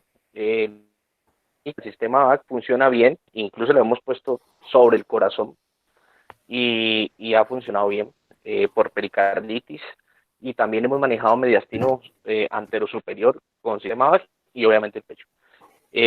Hay que tener pues las mismas consideraciones que se tiene para colocar cualquier sistema de presión negativa, cuidar la parte vascular, no sobrepasarse en la presión negativa, ver exactamente el momento de cambio. Generalmente son unas heridas que pueden secretar bastante, entonces hay que estar muy encima del canister, muy encima de la espuma, que no se sature, y de esa forma pues evitar que eso se comporte, porque cuando se satura una espuma deja de drenar y de esa forma entonces se comporta tal cual por un absceso no drenado. Entonces hay que estar muy encima de eso, pero los pocos casos que hemos manejado creo que han sido una buena experiencia y finalmente terminamos cerrándole la piel y muchas veces la parte de la fascia también sin ningún inconveniente. Ya, doctor Mesa, ¿usted tiene alguna experiencia en eso? Profe, en lo que usted habla de la irrigación como tal, el manejo con irrigación y otro tipo de sustancias, no, realmente no. Alguna vez históricamente lo vi hacer, pero yo no tengo ninguna experiencia. Obviamente sí, el sistema VAC, pues, como dice Guillermo, pues se ha utilizado, sí. De hecho, saliéndonos un poquito del tema, cuando hablamos de perforaciones esofágicas o fístulas de anastomosis esofagogástricas que se drenan al mediastino, ahorita utilizamos sistemas EndoVAC que tienen un resultado adecuado y que nos permiten un cierre adecuado de la fístula y el manejo del mediastino sin ningún problema, pero manejo con irrigación como con otras sustancias, y esto no, definitivamente no, profe. Doctora Cecilia, estos pacientes cuando van con una infección así compleja, estos pacientes, ¿cuándo deberíamos de soportarlos desde el punto de vista de nutrición? Ahí vimos que nos hablaban de 5, de 10 días. y vemos que tiene la vía, el tracto digestivo superior, pues lo tienen discontinuado, no puede ser utilizado. ¿Cómo se hará la nutrición de estos pacientes? Profe, lo ideal en estos pacientes es realizar una nutrición parenteral temprana, ¿sí? En la medida porque este tipo de pacientes, ya sea por sus lesiones o condiciones de abscesos superiores o inferiores, no va a permitir tener mecánicamente la colocación de una sonda nasogástrica o nasoyeyunal. Entonces siempre hay que considerar un acceso para TPN temprana. Entonces, si nosotros documentamos que son pacientes que van a estar en UCI, en unidad de cuidado intensivo, entonces desde ese momento ya tenemos que tener un plan de una TPN temprana. Si a diferencia vemos que los abscesos son de cervicales, digamos, que no comprometen la cavidad oral como tal mecánicamente, puede tener una sonda nasoyeyunal o nasogástrica. Este tipo de pacientes se benefician de una nutrición enteral por sonda. Perdón, le hago una pregunta que más, Cecilia. Hola, ¿cómo estás? Y ustedes, ¿y no le harías una gastrostomía al paciente en caso de que no se le pueda pasar una sonda, hacerle una gastrostomía para que se nutra? ¿No es preferible que iniciarle nutrición enteral? La pregunta. Bueno, cuando vemos que los pacientes van a terminar con procesos de ya más de 15 días, 20 días, de ese tipo de tiempo, pues uno consideraría una gastrostomía. Pero idealmente la TPN se puede llevar hasta bastante tiempo. Entonces no habría problema. ¿Pero y qué sería mejor para el paciente? ¿Si nutrición enteral o parenteral? Mira, si nosotros tenemos la posibilidad de tener, digamos, o sea, todo depende del tiempo del proceso infeccioso, ¿sí? Si tú ves que con TPN ese paciente va a salir en 10 días, pues no necesita una gastrostomía, ¿sí? Pero si el proceso va a demorar más de 15 días y lo vas a tener en unidad de cuidado intensivo y no va a mejorar o su condición clínica de abscesos, de reintervenciones, va a ser más prolongado, entonces sí se prefiere una gastro temprana. Sí, y muchas veces toca hacerlo abierto porque, pues, obvio que endoscópicamente va a ser complejo. El doctor Díaz está ahí, si nos puede ayudar a ver si él puede hacer las gastrostomías en estos pacientes con esta patología infecciosa de cuello tempranamente. Sí, buenas tardes.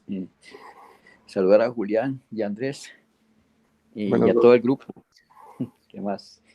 Hola, profe. Bueno, ¿cómo les ha ido? Qué bueno que estén aquí con nosotros.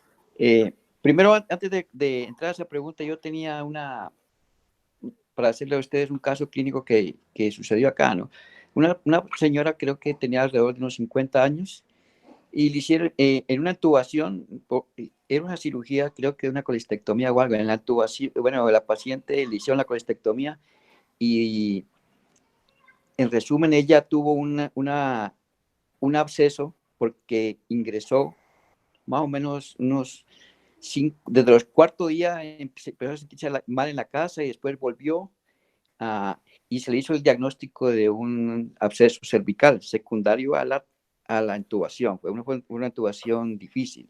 Bueno, la idea es que la tomografía mostraba el absceso y aquí nosotros la consultamos. La idea era hacerle un drenaje quirúrgico. Bueno, por solicitud de la paciente finalmente dijo, no, yo me voy para Cali y fue a Valladolid. Allá tomaron la decisión de hacerle manejo médico. O sea, no le hicieron ni punción ni cirugía y evolucionó bien. Entonces la pregunta mía es, ¿cuándo a una paciente que se le diagnostica un absceso se le hace un manejo no quirúrgico? Ya. Bueno, muy interesante la pregunta. Yo creo que tiene que ver muchas cosas. Lo principal, el estado general de la paciente, obviamente. Si seguramente llegó acá a la clínica, se dieron cuenta de que estaba un absceso, una colección tenía unos límites, y aparte de eso, la paciente no tenía signos de respuesta inflamatoria sistémica, estaba muy bien, le iniciaron su antibiótico y de pronto decidieron observarla y seguir y evolucionarla con imágenes y vieron que tuvo una buena respuesta y entonces por eso decidieron no hacerle cirugía. Seguramente llegó al servicio de urgencias, como suponer algo ahí, y fue valorada por, bueno, el infectólogo, intensivista, de todos ellos, y entre todos ellos decidieron que esa era una buena opción y con un seguimiento adecuado, y le fue bien, y así, pero lo que uno puede, en general, lo que uno debe decir, pues si tiene un absceso, hasta el mismo infectólogo, uno a veces coge y lo llama y pues para que le diga que le inicien algún antibiótico, y dice cuál iniciar antibiótico, nada, el absceso hay que drenarlo y ya. Pero eso es lo que generalmente se hace, ¿no? En este otro caso se puede haber presentado, puede que la paciente también se haya negado a alguna cirugía, a la cirugía y se terminó manejando así. Es muy frecuente, ahí aprovechando del doc, que se presentan muchas lesiones en esófago, fístulas laringotraqueales, fístulas faringeas, al intubar estos pacientes o algunas vías aéreas difíciles, se termina intubando y dañando eso, ¿no? Entonces por eso creo que era importante saber esa parte de cómo manejar esas fístulas en esos pacientes. O sea, doctor Díaz, esa era la pregunta ahí.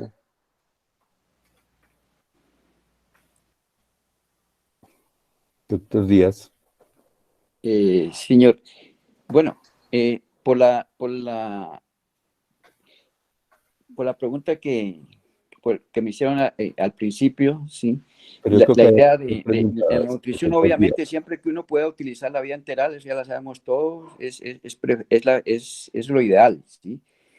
La hacer de gastrostomía en un paciente con una infección que se presenta en la cavidad oral, ¿sí? Eso ha sido controvertido, ¿sí? Sin embargo, la gran mayoría de las personas tienden a hacer gastrostomía cuando la piden, así todavía no se haya controlado completamente la infección en la parte pues, de bucofaringea ¿sí? Entonces se la puede hacer siempre y cuando las condiciones lo permiten, ¿sí? Que no haya que el paciente pues, esté entubado, que las condiciones, que no haya algún impedimento físico por una destrucción masiva, entonces, ¿sí? Ahí queda la opción de la gastrostomía. Si no se puede hacer endoscópica, también la gastrostomía percutánea, que lo hacen los radiólogos o los cirujanos percutáneos, ¿sí? Que es una buena opción cuando uno no quiere pasar por un trayecto infectado, porque de pronto causa una infección en la gastrostomía. Entonces ahí quedan las dos opciones, ¿sí? Tratar de utilizar siempre casi que la vía enteral. Y en cuanto a lo que me pregunta el doctor Revelo, eso sí depende del grado de la lesión que se cause, ¿no? Muchas veces se presentan lesiones que simplemente se manifiestan porque hay un neumomediastino o enfisema subcutáneo. Entonces, generalmente son lesiones muy pequeñas, puntiformes, que en la gran mayoría se manejan no quirúrgicamente, con observación, con antibiótico-terapia, nada vía oral, y tiene buena respuesta. En lesiones un poco más grandes, si se diagnostican inmediatamente, también está la opción terapéutica de hacerles un cierre con clips, ¿sí? Para evitar todo lo demás. Y pues en los otros pacientes en que no le puede hacer esta terapéutica menos invasiva, pues ustedes ya conocen, pues los cirujanos, bastante cómo se manejan las lesiones pues, del esófago, ¿sí? A veces uno con las lesiones de la hipofaringe es más, digamos, puede contemporizar un poco más, ya se lo manejo médico y a veces no quirúrgico, pero depende de la evolución y las condiciones del paciente, ¿no? Doctor Revelo, yo siempre que tengo unas infecciones severas de las fasciitis, Yo siempre, a mí me gusta conservar el estómago, porque no sé en qué momento me quedo sin esófago y siempre tengo como primera opción el poder hacer algún tipo de cirugía con el mismo estómago. O sea, si tengo que acceder a una vía enteral, preferiría el yeyuno. Y la otra cosa es que preferiría entonces, desde entonces, y la gravedad del paciente, preferir la parenteral. El doctor Felipe Tovar, que trabaja mucho el cuello también, le quiero hacer una pregunta. En determinado momento que le ocurra a uno un evento haciendo un drenaje y lesione uno la arteria carótida, ¿cierto? ¿Cuál sería la conducta más apropiada en ese momento, en un terreno infectado con una fasciitis? Doctor Tovar. Profe, pues en realidad es una pregunta bastante compleja. Yo creería que, pues, dependiendo de la capacidad y el control vascular que uno tenga, pues uno, en lo posible, tratar de diferir la reconstrucción, por lo menos no en ese primer momento. Si uno puede esperar por lo menos, no sé, 12, 24 horas, una opción sería colocar un shunt, ¿sí? Que no es tan buena idea en carótida, pero es una opción si uno ve que el terreno definitivamente está muy infectado. La otra opción es mirar la posibilidad de hacerle un extraanatómico, y un extraanatómico sería una derivación, dependiendo, carótido subclavia, puede ser una opción, o la otra opción, un carótido carotidio, dependiendo de donde esté la lesión, pues a nivel cervical, ya sea retrofaringio o pasarlo por delante, pues subcutáneo, que también es una opción. Idealmente hay que hacerlo siempre con vena, ¿sí? La safena es una muy buena vena para poder hacer una reconstrucción de una carótida. Y si ya la cosa está muy compleja, el paciente no es tan mayor y ya no hay nada más que hacer, pues hay que ligar la carótida. ¿Qué probabilidad hay de que el paciente tenga una CV con una carótida ligada? Más o menos podríamos tener hasta una posibilidad del 40 al 50%, pero pues es eso o que el paciente se muere exsanguinado. Entonces esas serían como las opciones que yo tendría. No tiene cabida el manejo endovascular, obviamente. Okay. Y doctor, la infección sigue de pronto porque ya lo hemos visto que las fasciitis son severas y nos toca ser bastante agresivo. Si nos toca ligar las venas yugulares internas, ¿qué complicación puede tener un paciente? Las dos venas, la derecha y la izquierda. ¿Puede tener alguna complicación el paciente? No, generalmente no pasa nada. La única que podría pasar, y es más, muchos de estos pacientes debutan con un síndrome de Lemierre, que es una trombosis de la vena yugular interna, y la complicación más grave de esta trombosis de la vena yugular interna es que haga una trombosis del seno venoso. Es muy poco frecuente, pero uno perfectamente podría ligar las dos venas yugulares internas. Acuérdese que están las yugulares anteriores, las posteriores, las externas, y el paciente no va a tener generalmente ninguna dificultad en el drenaje pues, del cerebro, básicamente, ¿no? Que sería la complicación de la yugular interna. Lo que más le preocuparía a uno es que hiciera pues una infección, pero pues creo que la vena yugular interna es una vena que se puede ligar muy fácil y no tiene mayor problema. Yo creo que el cuello, en el cuello, sobre todo cuando tienen heridas y hacen estas infecciones que son transcervicales, a lo que más le teme uno es a la infección de los tejidos blandos, ¿no? Y la única forma de que uno logra sacar a estos pacientes es siendo muy agresivo en un comienzo, porque si no, pues los pacientes van a morir. Entonces, por eso quería tocar todas las estructuras que uno se ve abocado en determinado momento en el cuello, porque el cuello, a pesar de su longitud, pues tiene absolutamente todos los sistemas ahí localizados. No sé si hay alguna pregunta más, sino para dar terminada la charla. No, como para ampliar algo de lo que decía el doctor Tovar, sí, o sea, hace unas 2 semanas tuvimos que ligar las dos yugulares internas y paramos la cirugía por el temor de edema cerebral, igual llegó el vascular, el doctor Carbonell, todo eso, pero lo que vemos es que se pueden ligar las dos yugulares internas y pues en esta paciente no hubo mayor problema. El principal riesgo pues el edema cerebral Otra cosa, si yo veo que hay una lesión de la carótida, va a haber una lesión en la carótida, hay una lesión que la va a comprometer, me puedo ayudar con un test de oclusión, que es el que me va a permitir ver si el polígono está funcional. Entonces ahí quería preguntarle a Felipe Tovar, a ver, ¿qué sabe con respecto del test de oclusión? Sí, ¿qué tanta sensibilidad y especificidad, qué tan tranquilo yo me quedo si me dicen el test de oclusión que el polígono está funcionando? ¿Puedo entrar a cirugía y ligar esa carótida interna o común sin problema? ¿O qué experiencia tiene? Bueno, en realidad cuando nosotros hacemos cirugía carótida, pues más que el test de oclusión utilizamos otras cosas, ¿no? Hay varias medidas. Digamos que haciendo la analogía con la cirugía carótida, pues tratamos de hacer, lo mejor es ver la perfusión a nivel cerebral. Y en realidad es relativamente sencillo con una monitoría que no es muy costosa y uno mira la perfusión cerebral. Entonces, cuando clampea la carótida, mira en realidad cuánto flujo llega y lo llega por circulación colateral. Más que el polígono de Willis, acuérdense que también hay mucha circulación colateral entre la carótida externa y la carótida, entre carótidas externas, ¿sí? Derecha e izquierda, y eso genera una perfusión, así uno no tenga tan buen polígono.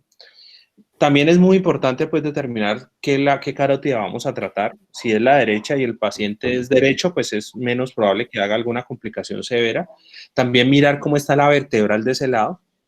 Si son vertebrales que están hipoplásicas, hay más riesgo, ¿sí? Por ejemplo, entonces si tenemos una vertebral izquierda, que es generalmente la dominante en las personas que son diestras, pues si uno ve que la circulación colateral, pues que vamos a ligar la carótida izquierda, pues también.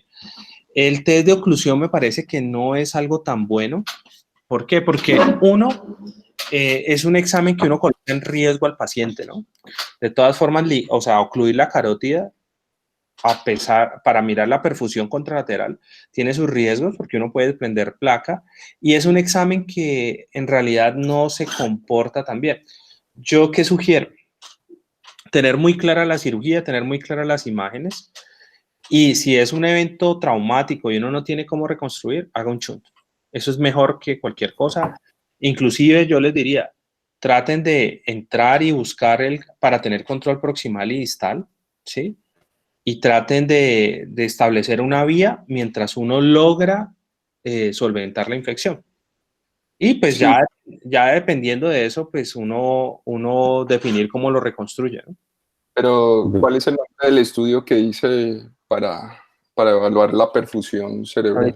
Ahorita, bueno, hay varias cosas que esto pues lo saben lo tienen muy claro los neurólogos y los anestesiólogos, es que se me va ahorita el nombre de los traductores, no sé si es NIRS, que básicamente lo que hacen es medir perfusión cerebral, o sea, y es muy sencillo, uno coloca el electrodo y miden saturación cerebral, ¿sí? Otra forma de hacerlo es haciéndolo medición de actividad cerebral. Yo no sé si ustedes hacen eso en cabeza y cuello. Nosotros utilizamos eso sobre todo cuando hacemos endoprótesis toracoabdominales para mirar cómo está la circulación de medular. Y uno logra definir si hay riesgo o no de que el paciente quede parapléjico por falta de circulación pues, a nivel medular. Entonces, esa es una opción. Y lo que hacemos en carótidas normales es que los operamos despiertos. ¿Qué hacemos en clínica a la estancia? Que, pues, digamos, no tenemos tanta infraestructura para eso. Lo que hacemos es operarlos con anestesia, con sedación, una sedación consciente y bloqueo. Obviamente que otra historia es en el cuello y más con un absceso, pues, con una infección cervicofacial, pero la idea es que eso se puede hacer así. Ahorita no me acuerdo bien el nombre del dispositivo, creo que en Fundación lo tienen. Habría que preguntarle a los cirujanos vasculares con qué hacen medición cuando hacen injertos toracoabdominales, que ahorita se me va el nombre, y con eso se puede medir. Doctor Revelo, El ligar las dos venas, las yugulares, ya, en un vaciamiento bilateral de cuello, me tocó ligar las dos y las ligué altas, ¿no? Ese paciente me hizo una encefalopatía. Entonces luego lo revisé con algunos grupos de cuello y el objetivo, inclusive siendo un tumor que está produciendo más circulación colateral, ¿cierto? La idea es que si a uno le ocurre eso haciendo el vaciamiento cuando está uno en la parte, está en una parte unilateral, no debe pasar a la otra, ¿no? Porque el paciente fácilmente no puede tener colaterales. Por eso cuando el paciente en trauma, si me entiende, le presenta a uno, pues bien liga uno, pero uno no sabe cómo está la circulación, porque cuando uno tiene parte tumoral, uno tiene más circulación colateral, ¿no? Y esto es algo que realmente me pasó a mí y quisiera que a nadie le pasara, ¿cierto? Porque es un paciente cuya encefalopatía y la trombosis que lleva, lo primero que afecta es el nervio óptico. Entonces es un paciente que puede quedar ciego, ¿no? Ese paciente me tocó dejarlo en un coma, inducirle comas, colocarle acetolamida, y en fin, fueron unos días bastante incómodos cuando me tocó manejar esta paciente. Y indudablemente que en cirugía me tocó colocarle, hacerle un injerto venoso nuevamente. Y después comentado en cabeza y cuello, me dijeron, mire, cuando uno encuentra esto, ¿cierto? Lo mejor es simplemente hacer el lado y ya está. Y mira uno como la respuesta, eso fue lo que me sucedió a mí. No Sí, sé. sí, pues, y eso es lo que le digo, ya hace 2 semanas nos pasó esto y paramos la cirugía, llamamos a especialidades. Afortunadamente a esta paciente le fue bien, creemos que le fue bien porque ya el tumor había obstruido una vena y había hecho otras colaterales seguramente, pero en una persona que no haya generado ese sistema de compensación de drenaje venoso colateral, creo que sí se le va a producir un edema cerebral y todas esas complicaciones. Pero me llamaba por eso un poco la atención de Felipe Tovar, que decía que de pronto que no hay mayor problema en ligar las dos yugulares. No sé, Felipe, teniendo en cuenta lo que dice, lo que le pasó, pues tenemos las dos cosas. Al doctor Herrera le pasó esto, pero a nosotros le fue muy bien. Pero no sé. Incluso, o sea, en realidad es muy infrecuente eso, o sea, es supremamente infrecuente. Es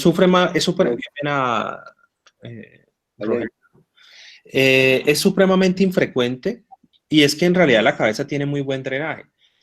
Y lo que dice el doctor es cierto, o sea, cuando hay una trombosis de los senos venosos, literalmente hace una flegmasia cerebral, si se puede decir así. O la vaina es que cuando, en el caso del profesor, probablemente las tiroideas anteriores también estaban comprometidas. Y creo que las tiroideas las yugulares anteriores y las yugulares externas probablemente también estaban comprometidas.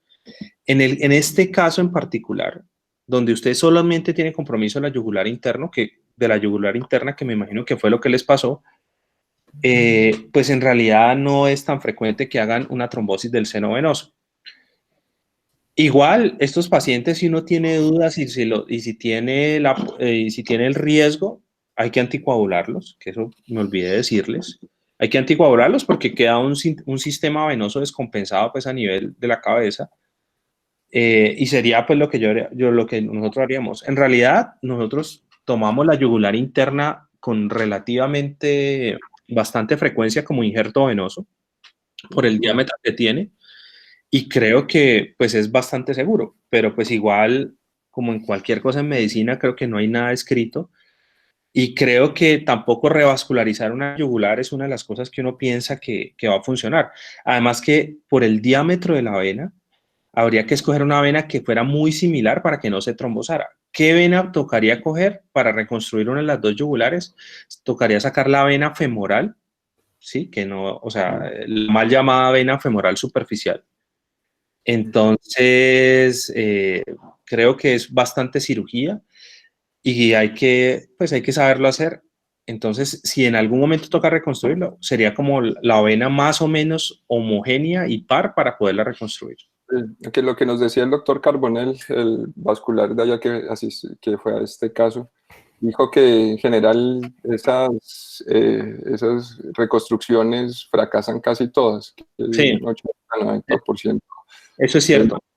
Sí. O sea, Y eso otra no tiene Y otra cosa, teniendo en cuenta lo que decía el doctor Herrera, y es que nosotros cuando entramos a hacer un vaciamiento por cáncer, terminamos, lo primero que ligamos las yugulares externas, las tiroideas, lo que sea, o sea, toda esa circulación superficial se va como parte del vaciamiento.